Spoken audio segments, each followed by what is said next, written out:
하나님 감사드립니다. 오늘도 이 한 새벽에 하나님의 말씀 사모하고 우리 주님 사랑해서 나왔사오니 주여 우리에게 은혜를 주시옵소서. 우리가 말씀을 들을 때, 우리가 기도할 때 주님 우리에게 은혜를 주옵소서. 예수님의 이름으로 감사기도 하옵나이다. 아멘. 오늘 본문의 시인은 엄청난 고통 중에 그의 음성으로, 또 한번 반복하면서 그의 음성으로 하나님을 갈급하게 찾았다고 그렇게 말씀합니다. 이 시편 77편은 여두둔의 법칙 이렇게 나와 있습니다. 그 법칙에 따라 부르는 노래이다.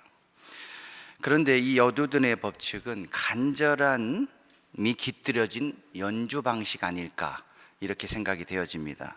그러니까 우리가 후렴구가 있듯이 1절에서 9절은 이제 간절한 마음으로 이런 후렴구가 있는 것 같고, 이제 10절부터 오늘 읽으신 20절까지는 강한 확신에 찬 마음으로 불러달라, 아마 그런 법칙을 가지고 부르는 노래 같습니다. 그 간절함의 연주로 볼 때 시인은 밤새 손을 들고 기도했습니다. 그리고 눈도 붙이지 못하는 그런 괴로움 속에서 고통스러워하면서 하나님을 찾고 또 찾았습니다. 급기야 시인은 주께서 이제 나를 외면하시는 것 아닌가, 이제는 나의 기도에 응답하시지 않을 것 같구나, 그래도 이전에는 어느 정도 어려웠다가 이내 풀어주셨는데 왜 나의 어려움을 돌보시지 않고 내버려 두시는가 라면서 하나님께서 제발 나의 기도를 기울여 달라고 애원하고 있는 것입니다.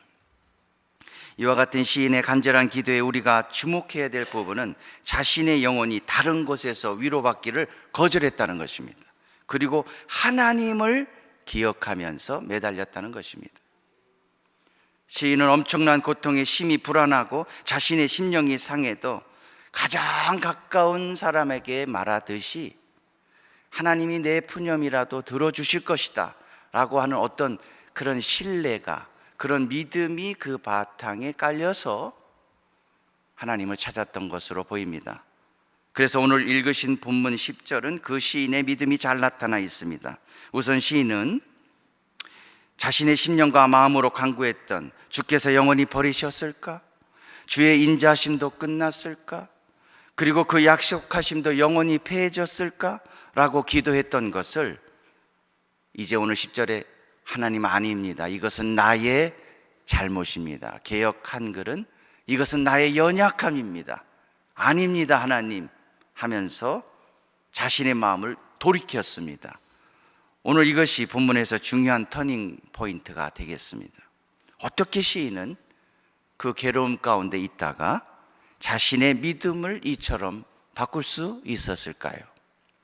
우리 10절, 12절 조금 길지만 우리 함께 한번 읽겠습니다. 10절, 11절, 12절을 우리 함께 읽겠습니다. 시작. 또 내가 말하기를 이는 나의 잘못이라 지존자의 오른손의 해 곧 여호와의 일들을 기억하며 주께서 옛적에 행하신 기이한 일들을 기억하리이다. 또 주의 모든 일을 작은 소리로 읊조리며 주의 행사를 낮은 소리로 되뇌이나이다. 이처럼 시인은 그의 깨달음은 두 가지였습니다. 첫 번째는 하나님이 옛적에 행하신 일을 기억한다는 것입니다. 그리고 또 하나는 주님의 행하신 모든 일을 작은 소리로 혹은 낮은 소리로 읊조리겠다, 되뇌이겠다. 그러면 이게 무슨 소리인가? 작은 소리로 또 낮은 소리로 하나님의 행하신 기이한 일을 읊조리고 되뇌일 것이다. 이게 무슨 뜻일까?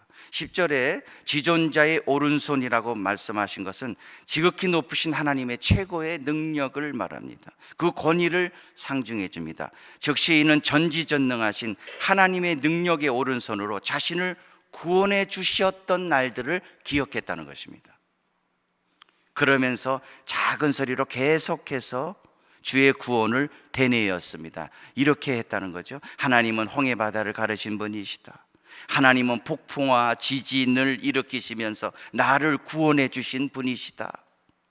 이렇듯 우리도 믿음이 연약해 주실 때 지존자의 오른손으로 구원해 주시는 이를 기억하면서 곰곰이 생각하면서 작은 소리로 읊조리고, 하나님은 나에게 구원하신 하나님, 하나님은 나에게 은혜를 주신 하나님, 하나님은 언제나 나에게 은혜를 주시는 그런 하나님이시다, 이렇게 내면으로 자꾸 하는 것이 중요하다는 거죠. 그러니까 이 작은 소리라고 하고 낮은 소리라고 하면서 하나님 그렇습니다, 하나님 그렇습니다 이러면서 하는 것은 내면의 은혜를 강조하면서 내 심령을 견고히 하는 거죠. 제가 지난 수요일 예배를 오려고 이렇게 막 준비를 했었습니다. 그래서 예배를 가야지, 그리고 막 준비하고 이제 가서 은혜 받아야지, 오늘 비전 스쿨도 마지막 날이니까 가서 은혜 받아야지, 그리고 막 준비하는데 전화가 한 통화 왔습니다. 그래서 전화를 받았는데 조금 당황스러운 소식이었습니다. 이것은 아닌데 하는 일이 있었던 거죠. 그래갖고 너무 좀 마음이 당황스러웠습니다. 그래가지고 막 하는데 마음이 그 예배를 가려고 하는데 마음이 업셋이 되려고 그러는 거예요. 그런데 제가 이제 여러분을 말씀으로 섬기려고 말씀을 묵상을 많이 했지 않겠습니까? 그렇게 말씀을 묵상하는데 시편 77편이 딱 떠오르는 거예요, 마음에. 그 힘들었을 때 이게 은혜인 줄로 믿습니다. 막 울그락불그락 하면서 인간의 생각이 나고 화가 나봐야 그거 무슨 소용이 있겠어요? 아무 은혜도 안 되고 아무 소용이 없는 거죠. 그런데 그때 말씀이 딱 생각이 나는 거예요. 맞아, 기도도 잘 안 나오려고 하지만 이럴 때 내가 작은 소리로 하나님의 말씀을 내가 읊조려야 되겠다, 그런 마음을 가지고 제가 진짜로 그랬습니다. 나의 하나님은 홍해 바다를 가르셨다. 할렐루야. 하나님은 이스라엘을 구원하신 것처럼 나를 구원하실 것이야. 내 길거리를 걷고 있었기 때문에 교회를 가려고 큰 소리를 하면 다른 사람이 이상하게 생각할까 봐 작은 소리로 내면서 계속 내가 마음을 작은 소리로 읊조렸어요. 주님께서는 어떤 길을 내실 것이다, 이제껏 나를 구원해 주셨듯이 앞으로도 구원하실 것이다, 이것 또한 지나갈 것이야, 하나님은 반드시 그렇게 해 주실 줄로 믿습니다. 그랬더니 마음에 힘이 생기는 거예요. 그래서 시편 기자가 작은 소리로 읊조리라는구나. 여러분 힘들 때, 기도가 막히고 안 되고 막 이럴 때 소리 내기 힘들잖아요. 그때 작은 소리로 아니야, 하나님은 나를 사랑하셔, 하나님은 나를 구원하실 거야 하고 자꾸 입으로 되새기시기를 축복합니다. 그러면 믿음이 강해지고 우리는 승리하는 믿음이 될 줄 믿습니다. 이렇듯 자신의 연약한 믿음에 돌아서서 하나님의 기이한 구원을 입술로 말한 시인은 이제 13절에서 15절에 이렇게 고백을 합니다. 하나님은 하나님같이 위대한 신이 누구입니까? 굉장한 반전이죠. 주는 기이한 일을 행하신 그러한 하나님이십니다. 시인이 이렇게 고백했던 근거는 무엇일까요? 하나님의 도는 지극히 거룩하시다는 겁니다. 인간계를 초월해 계시는 하나님의 하나님은 너무나 절대 거룩이죠. 절대 거룩하시기 때문에 하나님은 위대하시다.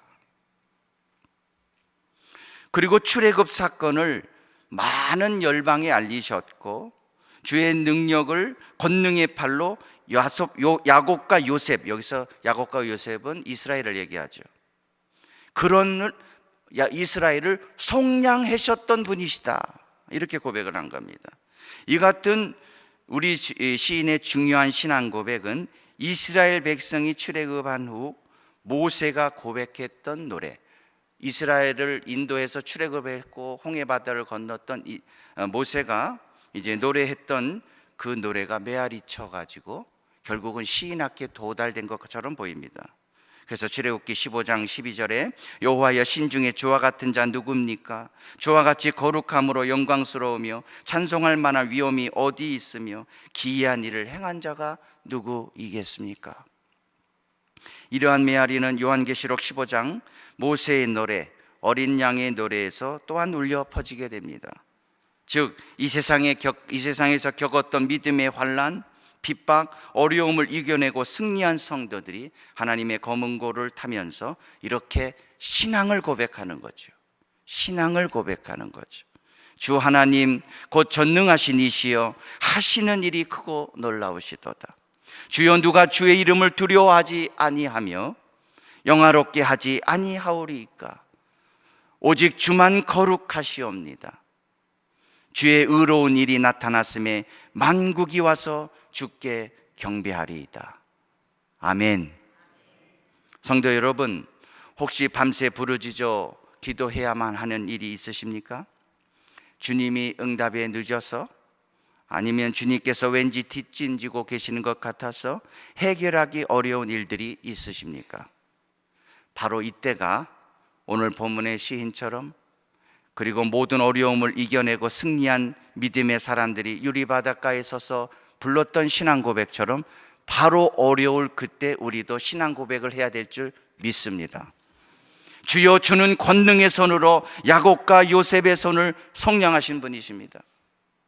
주여, 주님께서는 나의 기도를 들으시고 유혹과 환난과 고통 가운데 나를 구원해 주실 하나님이십니다. 우리의 이 같은 신앙 고백을 한다면 그 어려움이 물러갈 것입니다. 의심과 불신앙의 흑암이 사라지게 될 것을 믿습니다. 사랑하는 성도 여러분, 이러한 신앙 고백으로 여러분이 어려울 때마다 여러분의 믿음을 여러분의 입술로 고백하시기를 주의 이름으로 축원합니다. 이제 본문의 시상은 16절 이하에서 절정에 다다르게 됩니다. 특히 결론인 20절과 13절과 15절 사이에 끼인 16절에서 19절이 우리가 주목해서 봐야 될 본문입니다.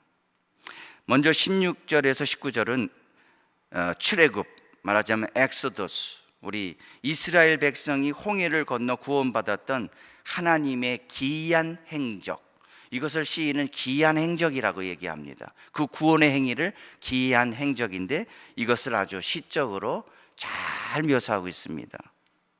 구체적으로 시인은 의인법을 사용합니다. 그러면서 아주 파워풀하게, 그리고 아름다우면서도 아주 강렬하게 그 홍해 바다에서 있었던 일을 시적으로 묘사하는 것입니다. 너무나 아름답기 때문이죠. 나를 구원해 주신 구원의 이야기보다 더 아름다운 이야기는 없죠. 그러니까 그거를 표현하고 싶을 거 아닙니까? 여러분과 제가 구원받은 것을 만약에 믿지 않는 사람에게서 얘기한다면 아름답고도 강렬하고도 파워풀하게 소개할 거 아니냐고요. 그래서 시인도 오늘 그렇게 소개를 하고 있는 것입니다. 그래서 16절과 19절을 보면, 먼저 16절에 시인은 이렇게 얘기하죠. 물들이 주를 보았다. 물들이 주를 보았다. 그리고 두려워하면서 기품도 진동했다. 19절에는 주의 고든 길이 홍해 바다에 쭉 펼쳐졌으나 주의 발자취를 볼 수가 없었습니다. 놀라운 하나님의 역사를 말씀하는 거죠. 그러니까 이거는 홍해 바다가 갈라져 가지고 이렇게 쫙 갈라져서 우리 성도님들이 왼쪽에 앉아 계시고 오른쪽에 앉아 계시듯이 이게 딱 좌우에 물이 쫙 섰다는 거죠. 이 엄청난 광경 아니겠습니까? 한편 17절 18절은 더 핵심 본문입니다. 구름이 물을 쏟았다. 17절에 궁창이 소리를 냈다. 주의 화살이 날아갔다. 근데 이 주의 화살은 번개를 의미합니다. 시편 18장 14절에 보면 그의 화살을 날려 그들을 흩으시며 많은 번개로 그들을 깨뜨리셨도다. 그러니까 화살은 번개죠. 그러니까 번개가 번쩍번쩍하고 궁창이 소리를 내고 구름이 물을 쏟고, 그 홍해 바다의 그 광경이 매우 스펙타클하고 매우 아주 장엄한 광경이라는 거죠. 이것은 홍해 바다에 있었던 썬더스톰, 폭풍우를 동반한 자연현상의 변화를 보여줍니다. 18절에는 회오리 바람 중에 주의 우레소리가 있다 그랬습니다. 그러니까 바람 소리가 굉장했다는 겁니다. 특별히 홍해 바다에서는 바람 소리가 강했다는 거예요. 그 세계를 번개가 세계를 비추며 땅이 흔들리고 움직였다, 이렇게 나옵니다. 그러니까 출애굽기 14장 21절에 보면 모세가 바다 위로 손을 내밀매 여호와께서 큰 동풍이 밤새도록 일어나게 하셨다, 이렇게 얘기합니다. 그리고 물이 갈라졌다는 거예요. 그리고 출애굽기 15장 10절은 주께서 바람을 일으키심에 바다가 그들을 덮으니 그들이 거센 물에 납같이 잠겼습니다. 이렇게 노래합니다.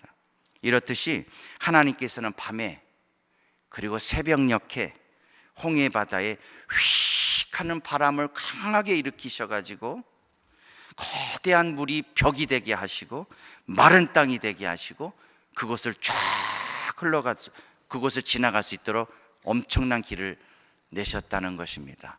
할렐루야. 이런 어마어마한 광경을 보고 시인은 지진이 일어났다라고 하는 것입니다. 그러니까 17절 18절에서는 썬더스톰과 어스퀘이크, 말하자면 폭풍과 지진이 일어났다고 하는 이 폭풍과 폭풍우와 폭풍, 그 다음에 지진이라고 하는 시적인 이미지를 동원해서 우리 시인이 표현한 것이 특이합니다. 사실 이 폭풍우와 지진은 우리 히브리 시에서는요, 여호와의 구속 그리고 하나님의 심판을 나타낼 때 주로 사용되는 심상입니다. 이런 구속과 심판의 의미는 시편 77편과 병행되는 시편 74편에 더 잘 묘사가 되어 있습니다. 13절 14절에 보면 주께서 주의 능력으로 바다를 나누시고 물 가운데 용들의 머리를 깨뜨리셨다. 여기서 용들은 누구냐? 우리 이스라엘 하나님의 백성을 괴롭혔던 애굽을 얘기하는 거죠.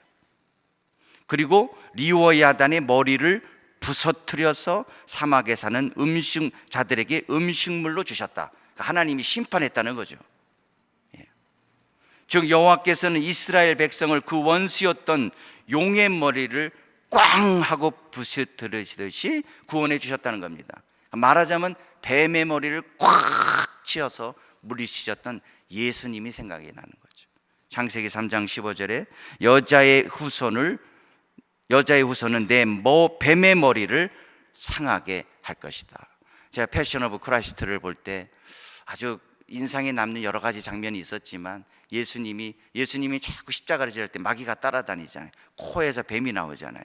그랬을 때 예수님이 꽝 하고 바리를 밟으시는데 뱀의 머리를 밟으셨어요. 할렐루야. 그거를 연상하는 거죠. 시인은 자신의 심령이 상하고 믿음이 연약해지려는 순간 주의 은혜가 잊혀지려고 하는 그때 여호와여 아닙니다. 이것은 내가 연약한 것입니다. 하나님은 그러신 분이 아니십니다. 주님은 이처럼 기이한 구원의 행적을 행하신 분입니다. 이렇게 기억하셨던 것입니다. 그러기에 홍해 바다에서 있었던 일은 우리 주 예수 그리스도께서 우리를 구원하기 위해서 십자가에 달리셨던 골고다 언덕을 향하게 하는 것입니다. 마태복음 27장 33절에 골고다 즉 해골의 곳에 이르러 그들이 예수를 십자가에 못 박은 후에 그 옷을 제비 뽑아 나누고 거기 앉아 지키더라. 때가 제6시쯤 되어 해가 빛을 잃고 온 땅에 어둠이 임하여 해가 빛을 잃고 온 땅에 어둠이 임하여 즉 홍해에서와 같은 급격한 자연 현상을 우리는 볼 수가 있습니다. 예수께서 다시 크게 소리 지르시고 영원히 떠나시니라. 이에 성소 휘장이 위로부터 아래까지 찢어져 둘이 되고, 여기서 이제 중요한 것은 땅이 진동했다고 합니다. 그리고 바위가 터졌다 이렇게 나옵니다. 그러니까 예수께서 십자가에 죽으시는 그 갈보리 언덕도 구원의 기이한 행적인데, 시편 77전 기자가 지진이 일어났다, 폭풍우가 일어났다 했던 것과 동일합니다.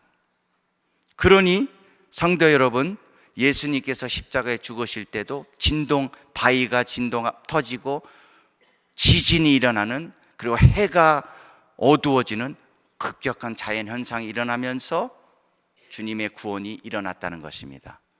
여러분 믿으십니까? 성도 여러분, 어떻게 우리의 믿음이 강해질 수 있겠습니까? 시시각각 밀려오는 여러 시험에서 우리가 어떻게 변함없는 믿음을 가질 수가 있겠습니까? 그것은 시편 77편의 기자처럼 여호와여 지존자의 오른손에 해 야곱과 요셉의 자손을 속량했던, 구원했던 위대한 하나님을 내가 기억합니다. 더 나아가 주 예수여, 나 같은 죄인을 위하여 갈보리 언덕 십자가에서 물과 피를 다 쏟으신 구원의 주 예수를 내가 기억합니다. 바로 그 기억 속에서 우리는 어떠한 어려움에도 시험 앞에서도 결코 요동하지 않는 믿음을 소유하게 될 줄로 믿습니다. 안희숙 여사를 생각하면 여러 가지 안희숙 여사의 간증은 우리에게 많은 은혜를 끼칩니다. 안 여사가 평양 형무소에서 6여 년간 옥중 생활을 했는데 그 옥중 생활에서 보여줬던 그 믿음이 간수뿐만 아니라 많은 사람에게 많은 책을 통해서 엄청난 반향을 일으켰습니다. 평양 형무소에서의 감옥 생활은 추위와의 싸움이었습니다. 마침 오늘도 춥습니다. 여러분 추우시죠? 저도 추위를 많이 타는 편입니다. 근데 감옥 생활은 이 추위와의 싸움이었어요. 딴 것도 어렵지만 추위가 너무 추웠어요. 감방 바닥 가면 무슨 보일러가 있어요? 없어요. 그 차디찬 바닥에 달랑 혼잎을 하나 던져주면서 여기서 자 하고 진짜 아무것도 아니듯이 쓰레기 버리듯이 버리면서 들어가라고 문을 꽉 닫으면 아무도 없는 그 바닥에 이불 하나 들고 얼마나 추운지 몰라요. 그런데 그 추운 겨울을 올해도 나야 되나? 근데 그걸 6번을 겪었어요. 얼마나 추운지. 또 평양의 겨울은요 유난히 더 추워요. 겨울이 지나면 손톱 발톱에 다 고름이 생겨요. 너무 추워서 터져가지고. 그래가지고 고름이 있어서 이걸 두면은 뭐 약을 주겠어요? 약도 안 주죠. 이걸 두면 뼈까지 상해요. 그래가지고 젓가락을 딱 찢어가서 이걸 일부러 찔러가지고 피고름을 짜내야 됩니다. 만약에 그 고름을 짜내지 않으면 뼈까지 상해가지고 죽고 마죠. 와, 얼마나 추웠을까. 그리고 밤에 잘 때 잠이 이불을 덮는데 다닥다닥다닥 입이 이렇게 아가다닥다닥 이렇게 붙어요. 우리 어른들 잘 아시잖아요. 너무 추우면 입이 붙잖아요. 윗니 아랫니가 붙잖아요. 너무 추웠어요. 그래갖고 이 안희숙 여사 너무 추워서 다다다다다다 떨면서요 그 옷이불을 붙잡고 아유 추워라 아유 추워라 이렇게 했단 말이죠. 어떻게 그 추운 겨울밤을 하루도 아니고 매년을 보내면서 6번을 보낼 수 있었을까? 그때 그녀의 눈물에 눈물이 흘렀어요. 눈물이 흘러서 너무 눈물이 막 떨면서 타타타타 떨면서 눈물이 나가지고 여기 이렇게 쭉 눈물이 흐르다 보니까 여기에 동상이 생겼어요. 왜 그녀는 눈물을 흘렸는가? 너무 고통스러운 추운 감방 생활로 인해서일까요? 우리 안희숙 여사는 이렇게 말합니다. 나는 감방에서 견디기 힘든 추위가 힘들어 눈물을 흘린 적은 한 번도 없습니다. 나는 그렇지만 갈보리 언덕에서 나 같은 이 죄인을 위해서 십자가에 피 흘려 죽으신 예수님을 생각하면 나는 눈물이 나서 견딜 수가 없었어요. 할렐루야. 그 감방에서 내가 추워서 눈물이 난 게 아니라 하나님 나는 이렇게 고통이지만 예수님은 나를 위해서 십자가에서 피와 눈물을 다 피와 이 물을 다 쏟으셨는데 그것을 생각할 때마다 눈물이 났다는 거죠. 그래서 그 눈물이 흘러서 동상이 날 정도로 흘렸다는 것입니다. 그래서 그 추운 겨울을 그 눈물로 지새면서 예수님을 생각한 예수님의 기이한 구원의 행적을 기억해서 눈물을 흘리면서 생활했을 때 그는 그 추웠던 겨울을 승리할 수 있었습니다. 특별히 우리 안희숙 여자는 성경을 109절 그리고 찬송을 150장을 외웠다고 그래요. 성경을 보면 다 찢어버리니까 그래 찢어버려라. 나는 말씀이 내 안에 있다. 나는 찬송이 내 안에 있다. 그러면서 날마다 십자가를 찬송했다는 거죠. 그리고 십자가에 관한 관계된 말씀을 외우면서 항상 예수님이 십자가에 피 흘려 주셨던 것 그리고 나를 위해서 부활하신 그 능력을 시편 기자처럼 기억했을 때 그 추웠던 평양 형무소에서의 감옥 생활을 승리했던 것입니다. 우리도 안희숙 여사처럼 골고다 언덕에서의 십자가를 기억하면 우리도 승리할 줄 믿습니다. 그런데 나는 내 기도 시간에 얼마만큼 십자가를 위해서 우는가? 이 김은환 목사도 많이 회개했습니다. 나는 과연 어떤 관구를 드리는가? 나는 하나님 앞에 기도하고 있는가? 나는 과연 내 기도 시간, 내 큐티 시간, 나의 예배 시간에 얼마만큼 주 예수의 십자가를 생각하며 눈물을 흘리고 있는가? 그 눈물이 5분이라도 하루에 있다면 나는 어떤 믿음을 가지고 살 수 있을까? 이런 믿음만 있다면 우리는 어떤 어려움도 다 이겨낼 수 있습니다. 우리는 그 십자가의 구원의 은혜로 하나님의 뜻을 결국 이루게 될 줄로 믿습니다. 이제 시인은 20절에서 결론을 맺습니다. 주의 백성을 양떼같이 모세와 아론의 손으로 인도하셨나이다. 이럴 때 하나님께서는 이스라엘을 주의 백성으로 삼으시고 목자를 통해서 시내 광야에서 선하게 인도하셨다는 겁니다. 목자를 통해서 선하게 인도하셨습니다. 이렇게 결국은 고백하는 거죠. 여호와는 나의 목자시니 내게 부족함이 없으리로다.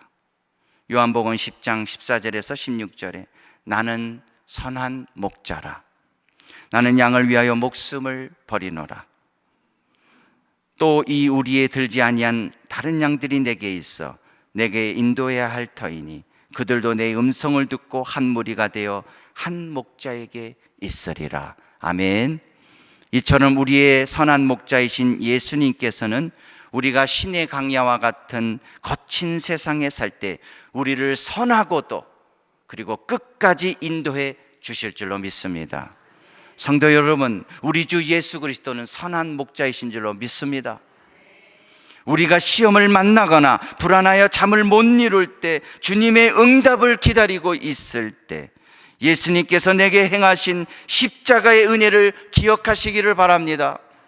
예수께서 나를 사랑하사 베푸신 십자가의 구원의 능력을 확신하시기를 축복합니다.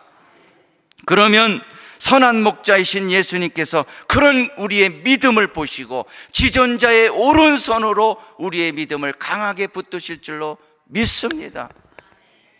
또한 그 오른손에서 우리를 결코 놓지 않으실 것입니다. 절대로 사탄에게 뺏기지 아니하시고 우리를 선하게 인도하셔서 저 천성으로 우리 모두를 다 인도할 것을 확신합니다. 성도님들 모두 이런 믿음을 가지시고 이 사순절 기간을 보내시면서 예수의 십자가로 더욱 가까이 가시기를 예수님의 이름으로 간절히 축원합니다. 기도하겠습니다.